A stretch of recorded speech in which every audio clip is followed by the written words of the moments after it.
Hola alumnos, espero que estén bien. Vamos a hacer una quinta ayudantía, el prometido video de cálculo 2.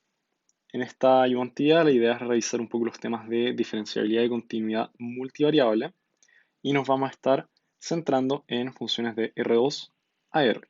Así también vamos a revisar el tema de gradiente y plano tangente. Entonces primero con diferenciabilidad y continuidad multivariable tenemos que recordar el teorema de las implicancias.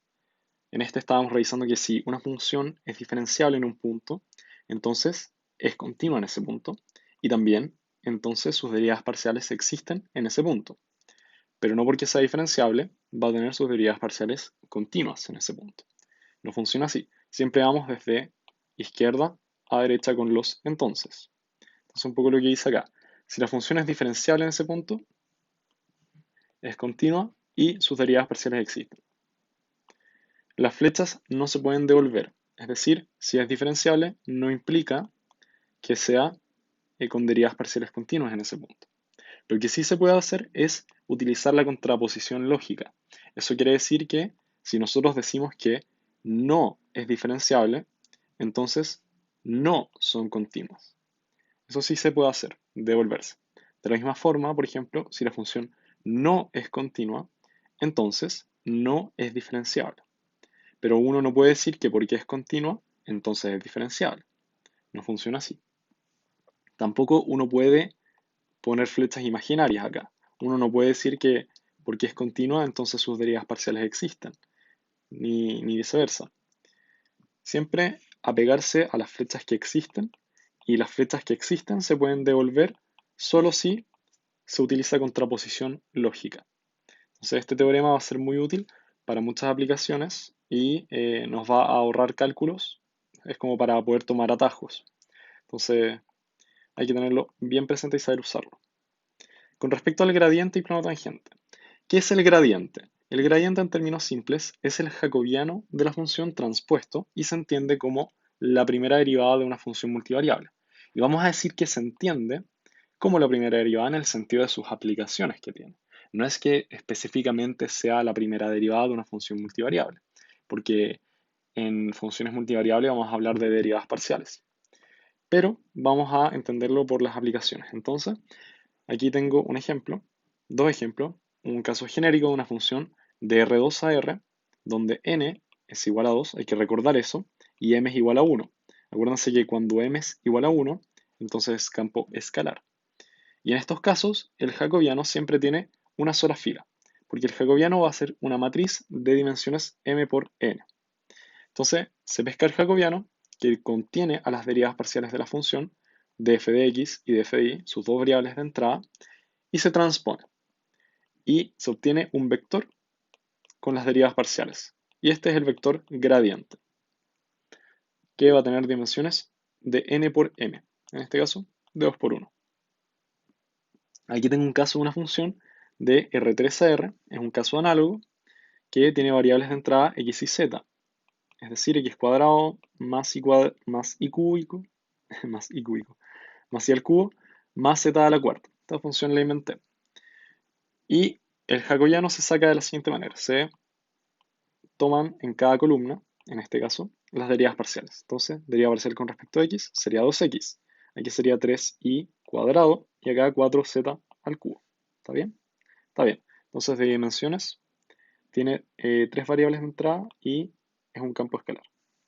Y el gradiente es lo mismo pero transpuesto. Entonces va a tener dimensiones 3 por 1. Y así tal cual se saca el gradiente de una función. O sea, no es necesario sacar el jacobiano. O sea, uno puede llegar y armar el gradiente si solamente transpone esta cuestión. Bien, entonces hay que tener cosas en consideración con el gradiente. El gradiente siempre va a ser perpendicular a las curvas de nivel. Las curvas de nivel, acordémonos que eran como curvas topográficas de los distintos niveles de una función, en este caso de R2 a R. Estas funciones son visibles al ojo humano, tienen un grafo. Entonces las curvas de nivel nos indican cómo va creciendo la función o decreciendo. Y es perpendicular porque siempre para movernos de una curva de nivel a otra, el camino más corto desde un punto es una línea recta. Entonces siempre es perpendicular. Esa es la explicación como fácil. Y siempre apunta el vector es. Fíjense que el vector gradiente es un vector al final. Y este gradiente, entonces va a ser un vector, como podemos ver, que apunta en la dirección de crecimiento más pronunciado. Y esto es importante, ojo acá, desde o con respecto al punto sobre el cual se está calculando. Entonces aquí, por ejemplo, tengo una función f de xy igual a x cuadrado menos xy. Este es su grafo. Entonces nosotros sacamos el gradiente y vemos que es 2x menos y. O sea, esas son las componentes. Y vemos que no está evaluado en ningún punto, sino que es el vector nomás. Todavía está sin evaluar. Entonces aquí nosotros podemos evaluarlo en cualquier punto, por ejemplo en 4, menos 2.4 por acá, y va a apuntar, cuando nosotros lo evaluemos, nos va a dar un número, y estos números, este vector evaluado en este punto, va a apuntar en la dirección de ese vector que está calculado. Y esa dirección es la de crecimiento más pronunciado con respecto a este punto. No es que el vector gradiente apunte hacia el máximo global de la función, sino que desde cada punto, para dónde apunta o para dónde se crece más rápido. ¿Qué pasa en los puntos de acá al medio? ¿Por qué estando acá, eh, digamos que no apunta hacia ningún lado, siendo que acá en el origen, como que para la derecha o para la izquierda, la función crece? Y eso básicamente porque aquí el crecimiento es tan chiquitito entre cada curva de nivel que estamos, digamos, en un punto mínimo, o bueno, en este caso sería punto silla. Ahí vamos a verlo más adelante, o probablemente ya lo vieron, el tema de máximos o mínimos. Pero básicamente hay que recordar en estos casos que el gradiente se entiende como estas líneas perpendiculares entre cada curva de nivel. Entonces aquí, entre estas curvas, el crecimiento es tan pequeño que al final eh, es perpendicular y todo eso, pero son flechas muy chicas, pero igual apuntan hacia la dirección de crecimiento más rápido. Solamente es la escala en la que está puesta. De hecho, eh, a ver, voy a intentar editar acá una foto para que se vea cada flecha en escala normal, para que todas apunten hacia la misma dirección. Pero bueno, básicamente así se entiende este gráfico. Con esto se tienen que quedar, con que el gradiente siempre apunta a la dirección de crecimiento más pronunciado desde o con respecto al punto sobre el cual se está calculando. Bien. Con respecto al plano tangente, en este caso vamos a verlo desde una perspectiva desde R2 a R, vamos a hablar de plano tangente tal y como suena. Nosotros vamos a tener una superficie y vamos a calcular en algún punto un plano que sea tangente en ese punto a la superficie. Entonces, es lo que dice acá, en un punto x0 perteneciente a R2, es decir, por ejemplo, 1,1, o acá está escrito mejor, x0 y 0, un punto genérico, a una superficie f de x, y. Bueno, aquí también tenemos que el vector x representa x, y es una manera acortada para representar esto. Y simplemente el plano tangente se va a encontrar con una ecuación. Y recordemos que tiene que ser con respecto a un punto. Entonces, va a ser z igual la función evaluada en este punto más un término. Y este término va a ser el gradiente de la función evaluado en este punto. Recordemos que el gradiente es un vector que se puede evaluar. Multiplicado, aquí está, bueno, producto punto. En verdad, porque este es un vector de, por ejemplo, R2, de dimensiones 1 por, no, perdón, de dimensiones 2 por 1.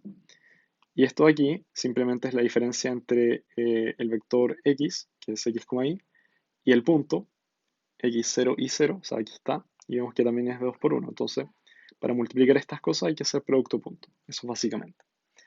Y de manera que esta ecuación del plano nos quede como un campo escalar, claramente, no puede ser un vector un plano.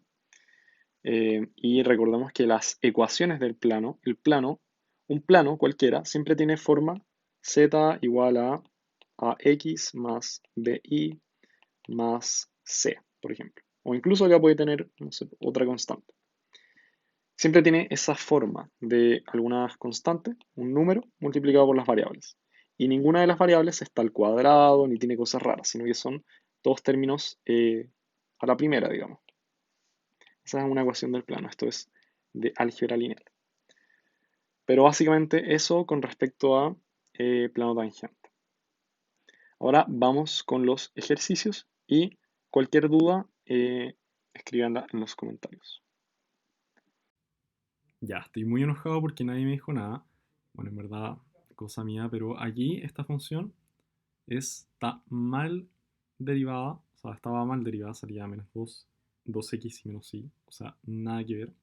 El gradiente de esta cuestión es deriva parcial con respecto a x, sería 2y menos y, o sea, 2x menos y acá sería menos x, deriva parcial con respecto a y. Ahí sí, esto delante estaba cualquier cosa. Entonces, voy a aprovechar de enseñarles cómo usar esta cuestión de la aplicación CalcPlot 3D. Yo recomiendo muchísimo aprender esto porque les va a facilitar la vida. Ya, pues entonces aquí, lo primero que hago, bueno, aquí recién abrí la página. Lo primero que hago siempre es quitarle la caja a esta porque molesta más que nada. Y después empiezo a escribir la función. Entonces esta es z igual, es z igual x cuadrado menos x por y. ¿Sí? Con un paréntesis, por ejemplo, para que quede todo bien. Bien, ahí está la función que, bueno, yo lo había graficado en la pauta, o acá, está graficado con GeoGebra, pero aquí es exactamente lo mismo. Entonces, para que se vea más bonita, lo que se puede hacer es, si no me equivoco, era esto, achicarlo un poco, hasta el 2. Ahí, por ejemplo, o hasta el 1, qué sé yo. 1.5. Ahí está la función. ¿Ven que es como una silla de montar? Bien, la cosa aquí que hay que hacer es graficar un vector field. Entonces uno acá, para añadir gráficos, lo que hace es añadir vector field. Ya, entonces no se asusten, salen mil cosas. Sale esta opción, este cuadro, y son las ecuaciones. Entonces, M, N y P, ¿qué son? Aquí uno puede usar la notación de derivadas. O sea, estos son del gradiente, digamos. Aquí obviamente, como no tengo componente z en el gradiente, se deja como 0. Y acá la idea es poner las componentes del vector gradiente, y sería 2x menos y, ¿cierto? Menos x, menos x. Y bueno, le doy como a graficar ahí y salen las flechitas. Ya, entonces ahí salen las flechas, vemos que están apuntando todas hacia algún lado, están apuntando hacia donde crece la función. Bien, pero quiero ver esto más claro. Lo que se hace es, por ejemplo, bueno, primero voy a agarrar esta función de acá, la selecciono donde está el cuadro este, y le pongo esta lupa, y esta lupa es para que sea transparente. Entonces después me devuelvo a el vector de gradiente, o sea, el vector field, y lo que hago es restringir la vista a dos dimensiones. Aquí, usar un color constante primario es eso, si no lo pueden ver en distintos colores, pero es más fácil verlo con un solo color y yo siempre le pongo rojo, por ejemplo. Bien, ahora lo que hago es aumentar la cantidad de vectores. Yo quiero poner, no sé, 20 vectores en el X, en el Y, y en Z le voy a poner 1. Y después le pongo Enter y se llena de vectores. Pero están con flechas o con largos de flecha muy distintos, como pueden ver. Entonces lo que se hace, bueno, acá pregunta, ¿por qué tienen distintos largos? ¿Por qué acá las flechas son más cortas y por qué acá las flechas son más largas? Esa es una pregunta importante. Y si tienes la respuesta o tienes una idea de por qué puede ser, ponla en los comentarios. Y basta fijarse en cómo crece la función. A medida que, bueno, no quiero responder, no quiero dar la respuesta, sino quiero que lo piensen. Pero fíjense que un paso, por ejemplo, desde aquí hasta acá, ¿cuánto es ese paso? ¿Y cuánto es el paso desde aquí hasta acá? O sea, ¿cuánto crece? Bien, ahora la idea, voy a ponerlo en 2D de nuevo, la idea es usar esta opción de acá que le da un largo uniforme a todos los vectores. Y eso nos ayuda básicamente para que quede mucho más claro. Y vemos que al final todas las flechas apuntan hacia alguna dirección. Voy a ponerle más vectores, voy a ponerle 30 y 30. Ahí vemos que todas las flechas apuntan hacia donde crece la función al final. Y esta de aquí voy a quizás poner un poquito más de altura para que se vea. 4 por ejemplo. Bueno, ahí crece la función básicamente. Pero vemos que todos apuntan hacia los lados exteriores. Yo me paro acá y de aquí para crecer tengo que moverme para acá. Me paro por ejemplo aquí, de aquí para crecer en la función me muevo para acá. Y esto calza, si se dan cuenta, ¿con qué cosa? Debería calzar con las curvas de nivel. Entonces aquí voy a hacer el intento, esto no lo había probado. A ver, create plot. Bueno, no salió obviamente porque están del mismo color. Voy a hacer que las curvas sean... bueno, la opción para hacer las curvas de nivel siempre es aquí, donde ustedes seleccionan la función. Aquí sale esta opción. Y les va a aparecer esto, Control Plot Settings. Entonces aquí hay una serie de cosas que uno puede hacer para graficar las curvas de nivel. Entonces aquí, por ejemplo, yo quiero que parta desde el 0. Quiero que hayan curvas de nivel cada 0.1. Vamos a probar cómo sale. Y que haga 20, por ejemplo. Veamos cómo sale. 21. Aquí queden 2. Ya, a ver, hacer plot. Ya, bueno, entonces ahora, fíjense, voy a hacerle un poquito de sumar si sale. Fíjense que son, bueno, no sale tan bien, pero cada vector gradiente es perpendicular a las curvas de nivel. Vemos ahí que es perpendicular, de aquí es perpendicular para allá, perpendicular para allá. Todos son perpendiculares. Esta es perpendicular para allá, bla, bla, bla. Se les dé zoom. A lo mejor podría achicar el número de vectores, a ver si sale mejor 20 y 20. Ahí quizás se nota un poco mejor eso de la perpendicularidad. Y me interesa ver un poco cómo son las curvas de nivel acá en el medio. Entonces lo que voy a hacer es, de nuevo, graficar las curvas de nivel. Aquí, aprieto de nuevo. Y quiero que sea más chico el paso, por ejemplo. 0.05, así hasta 1. A ver cómo sale. Y no sale. Quizá debería ser más chico el punto. Pero bueno, si le pongo menos 1. Ahí salieron. Verdad, y esta cuestión para el menos 1 sí existe. Estaba confundiendo que partía desde el 0. Entonces vamos a hacer desde el menos 2 hasta el... vamos 40. De menos 2 hasta 0.1. Quiero que llegue hasta el... Sí, creo que es muy chico. Hasta ahí. Bien, ahora están más completas las curvas de nivel. Más o menos. Y ahí vemos que son perpendiculares. De hecho, menos 3 quizás. Y un poquito más chico, en verdad. 0.05. Bien, espero que se entienda la idea. Ahí ni salieron. Pero ahí ustedes pueden ir probando para que vean cómo son las curvas de nivel y todo eso. Pero fíjense, al final es eso, que son perpendiculares a cada vector gradiente.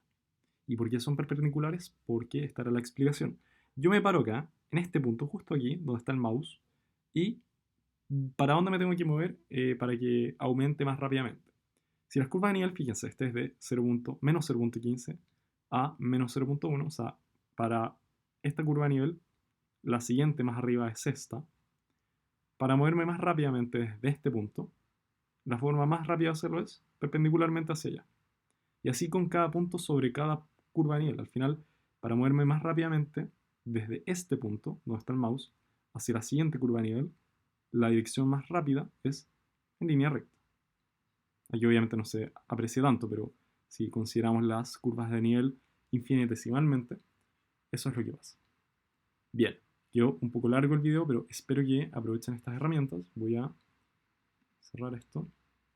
Y acuérdense, aquí es para verlo en 2D, lo ponen de nuevo a 2D. Y pueden desactivar esta función y todo eso. Así que eso. Otras cosas que se pueden hacer es, en vez de hacerlo rectangular, se puede hacer cilíndrico, esférico, etcétera. Pero déjenlo en rectangular y se aprecia mucho mejor. Y también se pueden achicar o acortar los vectores dividiendo por un factor. 5, 6, 7. Porque estos vectores al final uno puede considerarlos como, entre comillas, unitarios. Espero que se entienda, pero si no, escríbelo en los comentarios. Y eso con el video. Adiós.